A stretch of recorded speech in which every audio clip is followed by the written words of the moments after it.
بسم اللہ الرحمن الرحیم۔ اللہ کے نام سے جو رحمان اور رحیم ہے۔ وَلَقَدْ يَسَّرْنَا الْقُرْآنَ لِلذِّكْرِ فَهَلْ مِن مُدَّكِرٍ، ہم نے اس قرآن کو نصیحت کے لیے آسان ذریعہ بنا دیا ہے، پھر کیا ہے کوئی نصیحت قبول کرنے والا؟ اعوذ باللہ من الشیطان الرجیم، بسم اللہ الرحمن الرحیم۔ ان الذین جاءوا بالافک عصبۃ منکم لا تحسبوه شرا لکم بل هو خیر لکم لکل امرئ منہم ما اکتسب من الاثم والذی تولی کبرہ منہم لہ عذاب عظیم۔ یہ سورۃ النور کی آیت نمبر 11 اور پھر اس کے بعد کی جو آیات ہے اور یہ جو رکوع ہے، اس کے نزول کا سبب وہ واقعہ ہے جس کو واقعہ افک کہا جاتا ہے، جو ایک بہت بڑا طوفان اور بہتان تھا جو منافقین نے رسول اللہ صلی اللہ علیہ وسلم کے حرم حضرت عائشہ رضی اللہ تعالی عنہا پر لگایا، اور منافقین کا مقصد یہی تھا کہ رسول اللہ صلی اللہ علیہ وسلم کو تکلیف دی جائے اور بدنام کیا جائے، مگر اللہ تبارک و تعالی نے قرآن مجید کی ان آیات میں حضرت عائشہ رضی اللہ تعالی عنہا کی براءت کا اعلان کر کے اپنے نبی صلی اللہ علیہ وسلم کو منافقین کی اس چال سے محفوظ رکھا۔ تفاسیر میں اور محدثین نے یہ واقعہ نقل کیا ہے کہ ام المومنین حضرت عائشہ رضی اللہ تعالی عنہ فرماتی ہیں کہ رسول اللہ صلی اللہ علیہ وسلم جب کسی سفر میں جانے کا ارادہ کرتے تھے تو آپ قرعہ ڈالتے، تو جس ام المومنین کا نام نکلتا تو ان کو سفر میں لے جاتے۔ تو اسی طرح ایک سفر اور ایک غزوہ میں، یعنی غزوہ بنو المصطلق میں، رسول اللہ صلی اللہ علیہ وسلم نے اس قرعہ کے طور پر جب میرا نام نکلا تو مجھے اپنے ساتھ لیا، اور یہ اس وقت کا واقعہ ہے جب کہ حجاب اور پردے کا حکم نازل ہو چکا تھا۔ تو طریقہ جانے کا ہمارا یہ ہوتا تھا کہ اونٹ پر ایک کجاوا ہوتا تھا، ہودج، ایک کجاوا، اس کے چاروں طرف میں پردے لگے ہوتے تھے، تو اس میں سوار ہو جاتی اور پھر لوگ اس کو اٹھا کر رکھ دیتے تھے۔ اسی طرح ہم ایک سفر میں گئے، غزوہ میں،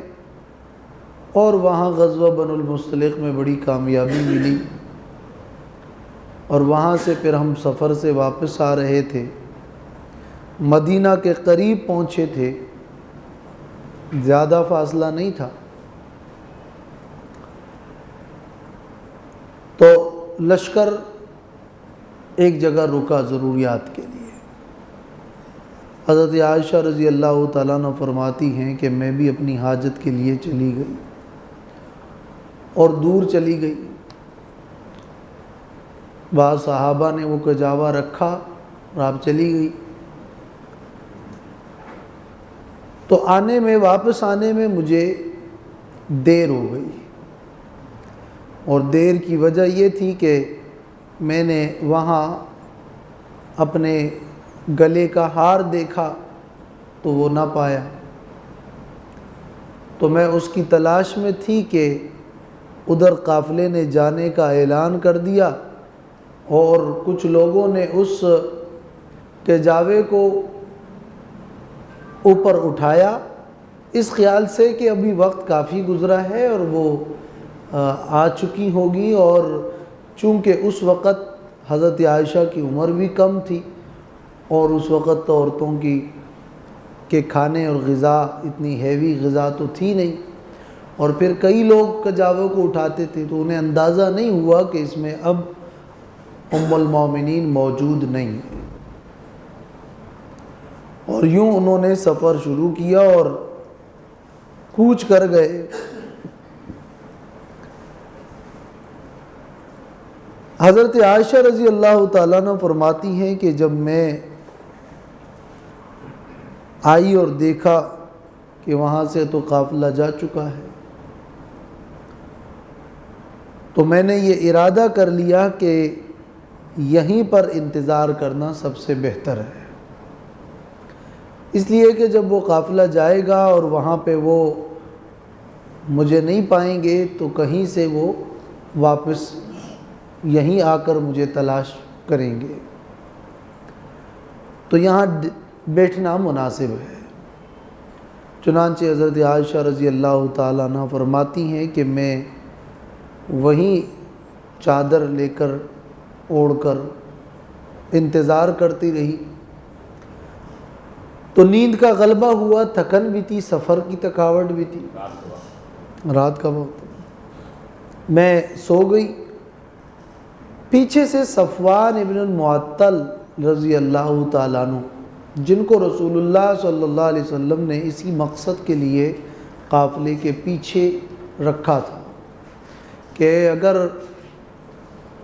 کوئی بیمار ہو، کمزور ہو، نہ جا سکنے والا ہو، کسی کا سامان رہ گیا ہو، کچھ ہو، تو اس طرح آپ سفر میں قافلے سے پیچھے رہے۔ تو وہ جب اس مقام پر پہنچے اور اس نے دیکھا دور سے کہ کوئی انسان ہے، تو جب قریب آ کے اندھیرے میں دیکھا تو حضرت ام المومنین کو دیکھا۔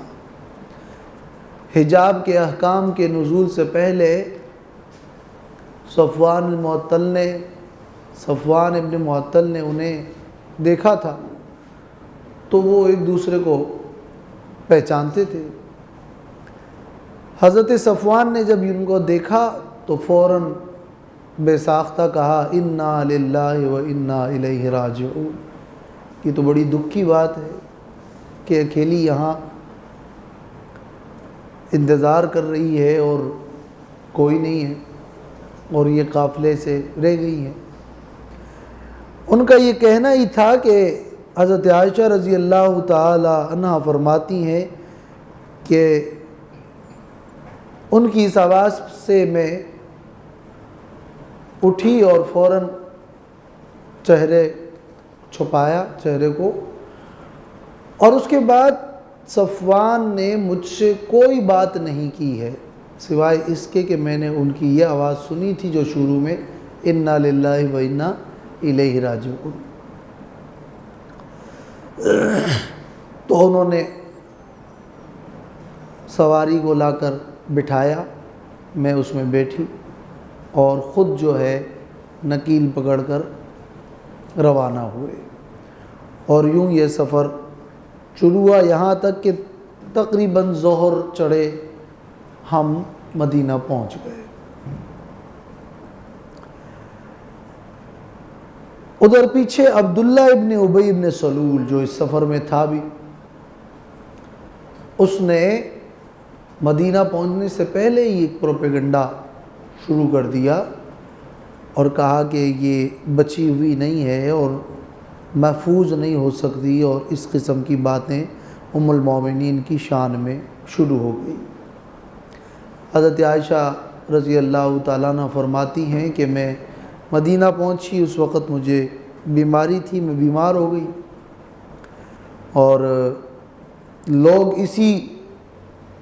باتوں میں مشغول تھے، لیکن مجھے پتہ نہیں تھا۔ 1 مہینے تک میں بے خبر رہی، مجھے اندازہ ہی نہیں ہوا۔ کہ لوگ میرے بارے میں کیا کہہ رہے ہیں۔ بس ایک اتنا سا مجھے تھوڑا شک ہوتا تھا کہ پتہ نہیں کیا ہوا ہے کہ رسول اللہ صلی اللہ علیہ وسلم کا جو لطف اور جو عنایت تھی اس میں نے کمی محسوس کی تھی کہ آپ داخل ہوتے اور بیماری کے حوالے سے بس پوچھتے کہ طبیعت کیسی ہے، اور میں جواب دے دیتی تھی، اور بس کوئی زیادہ کلام نہیں ہوا کرتا تھا، جبکہ پہلے ایسے نہیں ہوتا تھا۔ تو اس سے مجھے تھوڑا شک تھا۔ پھر ایک بار جب میں مصطح کے ساتھ، حضرت مصطح ابن اساسہ رضی اللہ تعالیٰ عنہ ایک صحابی ہیں، بدری صحابی، ان کی ماں کے ساتھ جب میں قضائے حاجت کے لیے ہم نکلیں، اور اس زمانے میں ظاہر گھروں کے اندر ہی انتظام تو نہیں تھا، اور راتوں کے وقت میں کسی بڑی معمر خاتون کے ساتھ ایسے ہی دور قضائے حاجت کے لیے چلنے کا طریقہ ہوتا تھا۔ تو یہ میں جب چلی اور واپسی میں مصطح یعنی مصطح ابن اساسہ رضی اللہ تعالیٰ عنہ کی ماں کی چادر سے وہ لڑکڑا گئی، تو اس نے کہا کہ مصطح تباہ ہو، جیسے کہ عام طور پہ ایک عادت ہوتی ہے، کبھی کبھار کوئی غلطی ہو جاتی ہے تو دوسرے کے لیے کچھ کلمات نکلتے ہیں۔ تو حضرت عائشہ فرماتی ہیں میں نے کہا کہ مصطح تو ایک بدری صحابی ہے، ان کے لیے آپ ایسا کیوں کہہ رہی ہے کہ مصطح تباہ ہو، یہ مناسب نہیں ہے۔ تو وہ کہنے لگی کہ تجھے نہیں معلوم کہ مصطح کیا کہہ رہا ہے، اس نے تو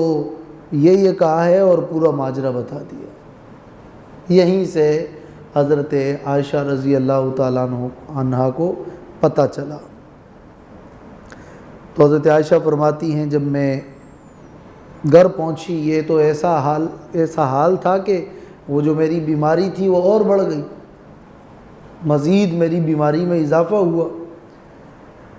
رسول اللہ صلی اللہ علیہ وسلم جب گھر آئے تو سلام کیا، تو پوچھا کہ طبیعت کیسی ہے۔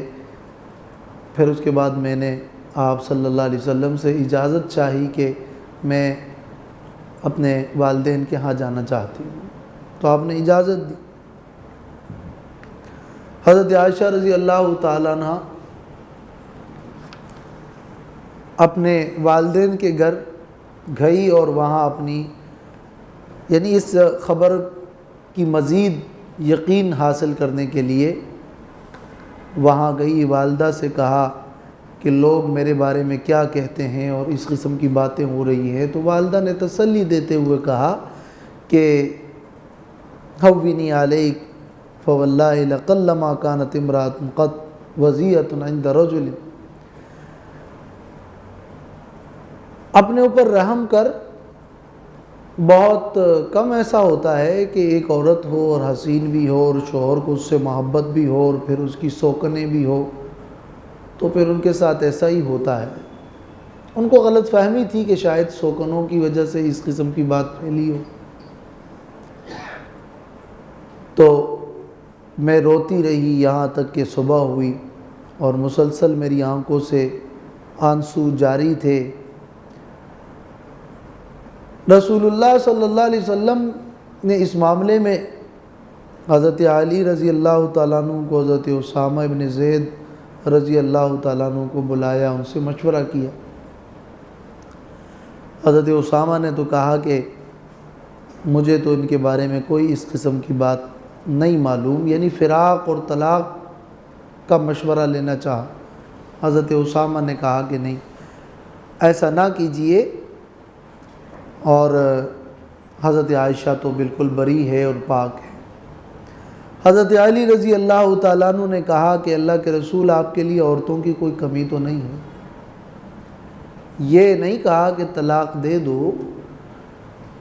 اور مقصد اس میں رسول اللہ صلی اللہ علیہ وسلم کو تسلی دینا تھا کہ ایسی کوئی بات نہیں ہے، اگر آپ کو کچھ پریشانی لاحق ہے تو عورتوں کی تو کوئی کمی نہیں۔ آپ پوچھ لیجئے بریرہ سے، جو کہ لونڈی تھی، حضرت عائشہ رضی اللہ تعالیٰ عنہ کے حال سے اس کو زیادہ خبر تھی۔ رسول اللہ صلی اللہ علیہ وسلم نے بریرہ کو بلایا، ان سے بھی پوچھا کہ آپ نے عائشہ میں ایسی کوئی بات دیکھی ہے؟ تو بریرہ نے کہا کہ میں نے تو ان میں کچھ بھی اس قسم کی بات نہیں پائی، وہ تو ایک کم سن لڑکی ہے، بس یہ قصور دیکھا ہے کہ وہ جب آٹا میں گوندتی ہوں تو وہ سو جاتی ہے اور بکری آ کر جو ہے آٹا کھا جاتی ہے، یہ ایک کمزوری دیکھی ہے۔ خیر ان سب کی طرف سے جب یہ صفائی ہوئی، رسول اللہ صلی اللہ علیہ وسلم گئے اور مسجد میں ممبر پر بیٹھے اور کہا کہ کون مجھے اس شخص سے بچائے گا جو کہ میرے گھر والوں کے بارے میں اس قسم کی باتیں کرتا ہے۔ مراد عبداللہ ابن ابی ابن سلول ہی تھا، لیکن نام نہیں لیا، اس کا تعلق خزرج قبیلے سے تھا،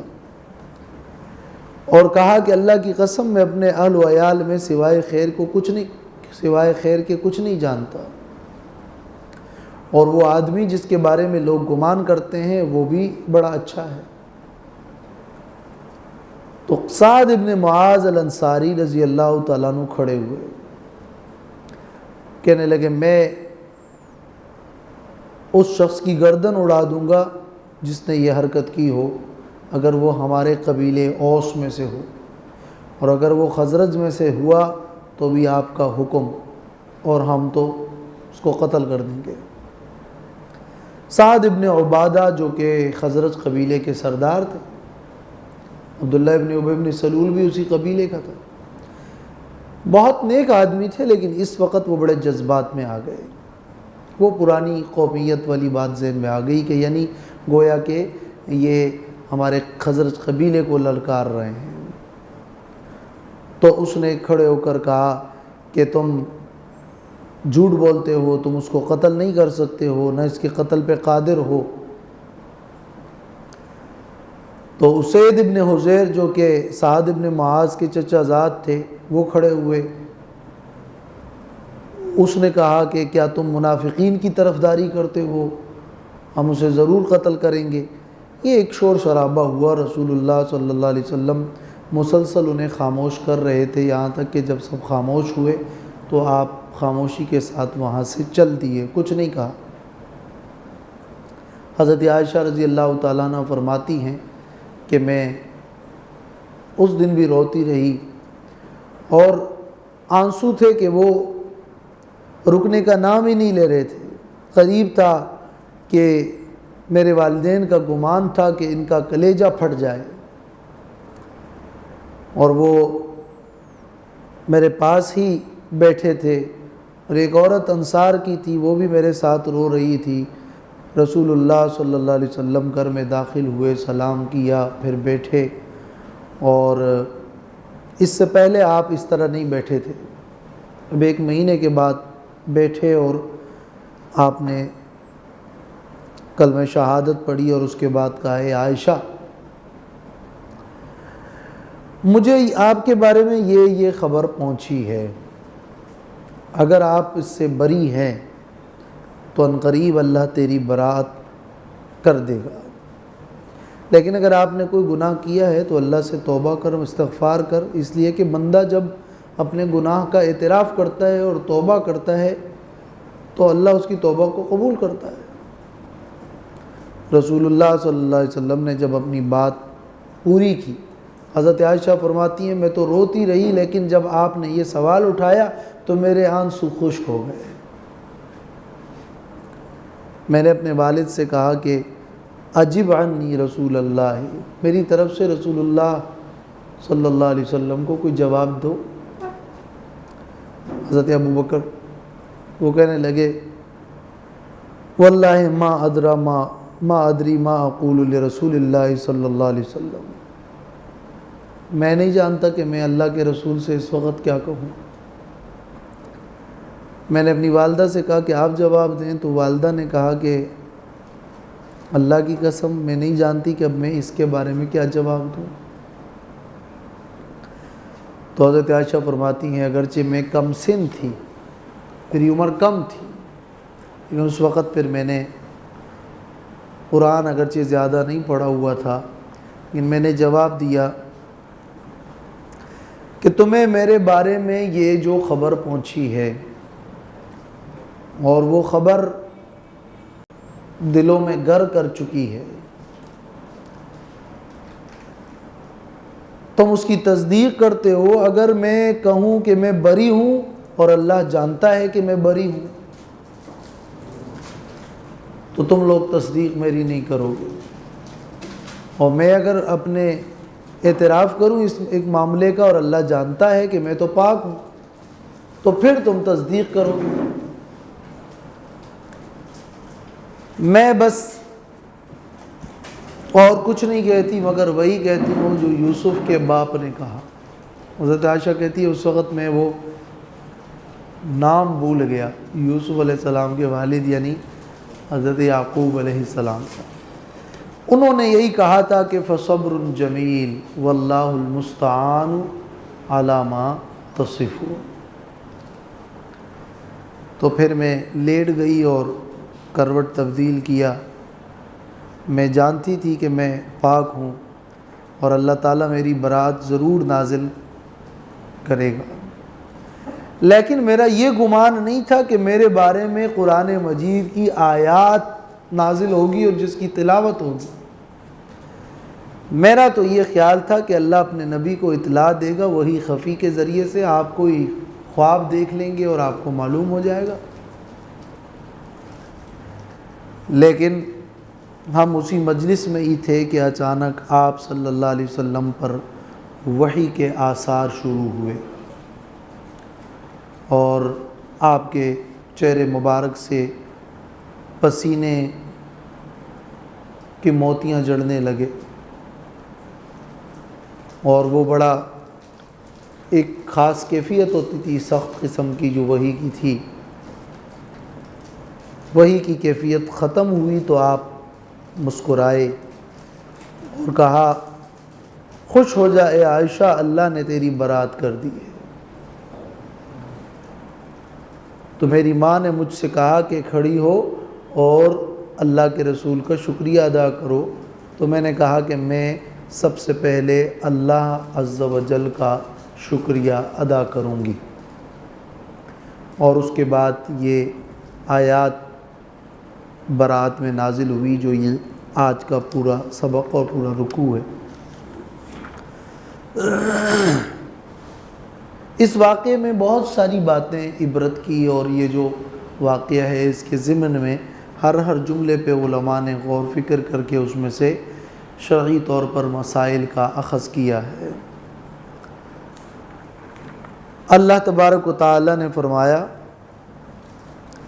ان الذین جاؤوا بالافک عصبۃ منکم، بے شک وہ لوگ جنہوں نے ایک بہت بڑی تہمت لگائی، جاؤوا بالافک جو ایک بہت بڑا جھوٹ لے کر آئے۔ افک کا مطلب ہوتا ہے جھوٹ، جھوٹ کے لیے تو کذب بھی ہے، خلاف واقعہ کوئی بات ہے تو وہ کذب ہے، اور افک یہ ہے کہ جس میں بدنیتی سے بات میں ہیرا پھیری کر کے ایک جانب سے دوسری جانب وہ اس کا رخ چینج کر کے بات بنایا جائے اور پھر وہ بہت بڑا جھوٹ ہو، طوفان ہو۔ تو یہ افک کے لفظ میں اشارہ ہے کہ ایک بہت بڑی تہمت، بہت بڑا جھوٹ، ایک طوفان جو لوگ لے کر آئے، عصبۃ منکم، وہ تم میں ایک گروہ ہے۔ عصبۃ کہتے ہیں ایک مضبوط گروہ کو جو ایک دوسرے کی تائید کرے۔ اس کا جو مرکزی کردار تھا وہ تو عبداللہ ابن ابی ابن سلول نے ادا کیا، پھیلایا، اور مسلمانوں میں سے بھی کچھ مسلمان اس گناہ میں گرفتار ہوئے اور عبداللہ ابن ابی ابن سلول کی ان باتوں میں آ گئے تھے، جن میں مصطح ابن اساسہ رضی اللہ تعالیٰ عنہ، حسان بن ثابت اور حمنہ بنت جحش، زید ابن رفاع، یہ افراد شامل تھے۔ تو عصبۃ کہتے ہیں 10 سے لے کر 40 تک کے گروہ کو، یا کچھ کم زیادہ، جو ایک دوسرے کی تائید کریں۔ لا تحسبوا شرا لکم، گمان نہ کرو اس پر شر کا تمہارے لیے، بل ہوا خیر لکم، بلکہ یہ تمہارے لیے بہتر ہے۔ یہ مت سمجھو کہ یہ جو طوفان برپا ہوا یہ تمہارے لیے شر ہے، بلکہ اس میں خیر کا پہلو غالب ہے۔ تو بظاہر تو یہ ایک تکلیف دہ بات تھی اور ایک شر ہے باعتبار دنیا کے، لیکن اس کے جو فوائد اور منافع ہے اور باعتبار انجام اور معال کے یہ سراسر خیر ہے۔ تو ہوتا یہی ہے کہ ایک شر پیدا ہوتا ہے، لیکن اس شر کے نتیجے میں اور ایک تہمت، ایک بہتان، ایک جھوٹ اور ایک غلط بات اور اس سے تکلیف ہوتی ہے، لیکن باعتبار انجام کے، باعتبار معال کے وہ بہتر ہوتا ہے۔ لا تحسبوہ میں خطاب کس کو ہے؟ تو ایک قول یہ ہے کہ اس میں خطاب حضرت عائشہ اور صفوان ابن المعطل کو ہے، تفسیر ماوردی میں ایک قول یہ نقل ہوا ہے، اور دوسرا قول یہ ہے کہ یہ خطاب رسول اللہ صلی اللہ علیہ وسلم سے اور حضرت ابو بکر سے ہے، لیکن اس میں کوئی بعد نہیں ہے، یہ سب سے ہی خطاب ہے، مسلمانوں سے عمومی طور پر۔ بطور خاص خطاب کس سے ہے، اولی خطاب کس سے ہے، ورنہ عمومی انداز میں یہ پھر طبعاً سب سے ہی خطاب ہے۔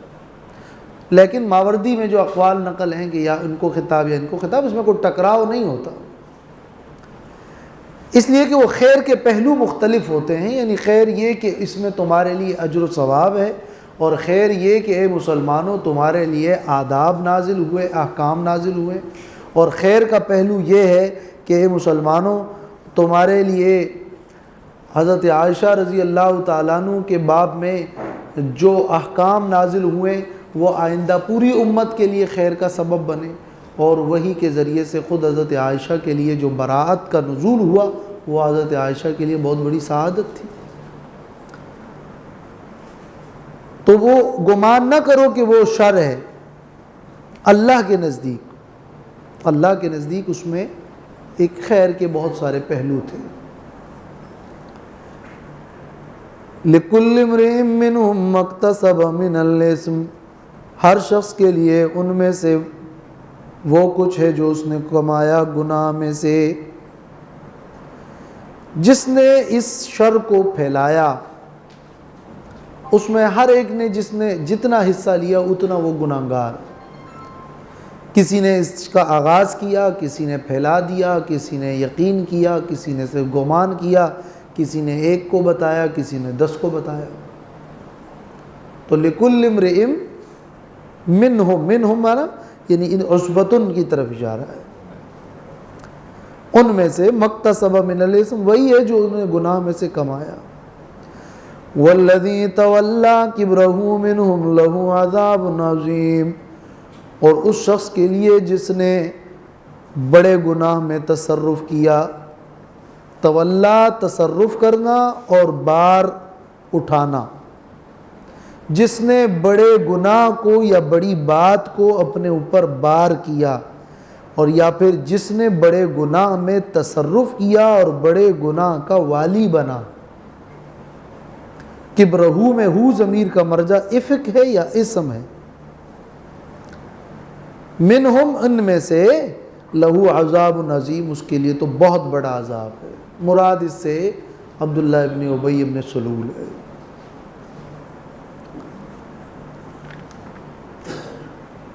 لولا اذ سمعتموه ظن المؤمنون والمؤمنات بانفسهم خیرا، کیوں نہ ہوا کہ جب تم نے اس خبر کو سنا تو کیوں نہ گمان کیا ایمان والوں نے، ایمان والے مردوں نے اور ایمان والی عورتوں نے، بانفسهم خیرا اپنوں ہی کے متعلق خیر کا۔ بے انفسہم دوسرے مومن کو اپنے نفس کی طرح سمجھو، اپنے اہل دین اور اپنے بھائیوں پر ایمان والوں نے اچھا گمان کیوں نہیں کیا؟ جب ایک پاک دامن پر تہمت لگے، اور پھر یہاں تو معاملہ ام المومنین کا تھا، اور کوئی سبب اور کوئی قرینہ نہ ہو، اور ایک پاک دامن، اور پھر پاک دامن ہی نہیں بلکہ ایک عظیم الشان شخصیت ہو، تو تم نے خیر کا گمان کیوں نہیں کیا؟ تم نے شر کا اور برا گمان کیوں کیا؟ یہاں ظن المومنون میں ظننتم کی جگہ خطاب کے انداز سے غائب کے انداز میں زیادہ توبیخ ہے۔ تم نے کہ خطاب نہیں کیا، کیوں گمان نہیں کیا ایمان والوں نے؟ اور اس میں مومنون اور مومنات میں ایمان کے لفظ کو بھی ساتھ میں لا کر اشارہ کر دیا کہ یہ تقاضا ایمان تھا کہ مومنین ایک دوسرے پر خیر کا گمان کریں گے، جیسے کہ اسی آیت سے یہ قول ماخوذ ہے کہ ظن المومنین خیرا، ایمان والوں پر اچھا گمان کرو۔ وَقَالُوا هَذَا إِفْكٌ مُبِينٌ، اور کہتے کہ یہ تو ایک بہت بڑا صریح بہتان ہے۔ ایمان والوں نے یہ کیوں نہیں کہا؟ یہاں امام نصفی نے تفسیر مدارک میں لکھا ہے کہ حضرت عمر رضی اللہ تعالیٰ عنہ نے کہا تھا کہ انا قاطع بکذب المنافقین، میں منافقین کے جھوٹ پر قطعی طور پر مجھے اس کا پتہ ہے کہ وہ جھوٹ بولتے ہیں۔ رسول اللہ صلی اللہ علیہ وسلم کو تسلی دی تھی، فرمایا اس لیے کہ آپ کی تو جلد پر مکھی بیٹھنے سے بھی اللہ نے آپ کی حفاظت کی ہے، تو یہ کیسے ہو سکتا ہے کہ ایک فاحشہ سے اللہ آپ کی حفاظت نہ کرے؟ یہ اس بات کی دلیل ہے کہ حضرت عائشہ پاک ہے۔ اور حضرت عثمان رضی اللہ تعالیٰ عنہ کا قول نقل کیا ہے کہ آپ نے فرمایا کہ اللہ کے نبی جب آپ کے سائے پر کسی کے قدم نہیں پڑ سکتا اور اس کو اللہ نے یہ عزت دی ہے، تو پھر آپ کی عصمت زوجیت پر کسی کی کیا مجال؟ یہ اقوال اس آیت کے ذیل میں تفسیر مدارک میں نقل ہے۔ لولا جاءوا علیہ باربعۃ شہداء، کیوں نہیں لے کر آئے یہ لوگ اس پر 4 گواہ؟ اگر وہ سچے تھے تو 4 گواہ کیوں نہیں لائے؟ یہ اشارہ ہے کہ وہ ان کا قول غلط ہے اور جھوٹ ہے، اور مسلمانوں کو یہ تنبیہ اور زجر ہے کہ منافقین کی سازشوں اور ان کی ایذاؤں کو اپنے اندر نہ آنے دو۔ اور یا یہ لولا جاؤ منافقین کے لیے ہی زجر اور توبیخ ہے۔ یہ ماقبل کلام کی علت بھی ہے کہ تمہیں اچھا گمان اس لیے کرنا چاہیے تھا کہ جو لوگ یہ کہہ رہے تھے ان کے پاس گواہ تو نہیں تھے۔ فَإِذْ لَمْ يَأْتُوا بِالشُّهَدَاءِ، پس جب وہ نہیں لے کر آئے گواہ، فَأُولَٰئِكَ عِندَ اللَّهِ هُمُ الْكَاذِبُونَ، تو یہ لوگ اللہ کے نزدیک جھوٹے ہیں۔ تو گویا کہ انہوں نے یہ جھوٹ باندھا ہے، اور یہی وجہ ہے کہ پھر ان پر حد قذف جاری ہوئی۔ اگرچہ اس میں 2 رائے ہے، لیکن اکثر محققین کی رائے یہ ہے کہ مصطح ابن اساسہ، حسان اور زینب بنت جہش پہ یہ حمنہ بنت جہش پہ یہ حد قذف جاری ہوا۔ عبداللہ ابن ابی ابن سلول کے بارے میں بھی یہ رائے موجود ہیں، لیکن اکثر کی رائے یہ ہے کہ ان پر جاری نہیں ہوا،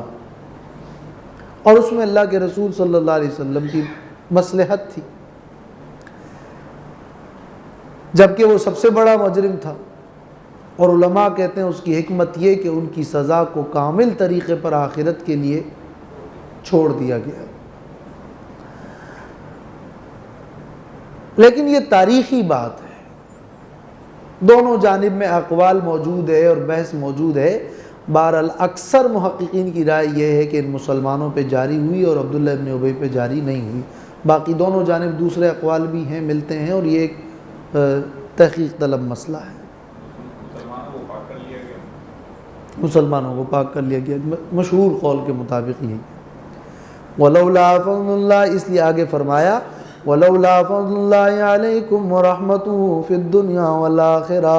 لمسکم فیما افضتم فیہ عذاب عظیم،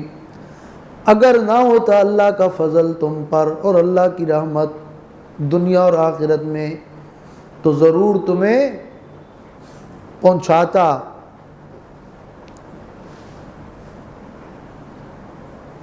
فیما افضتم،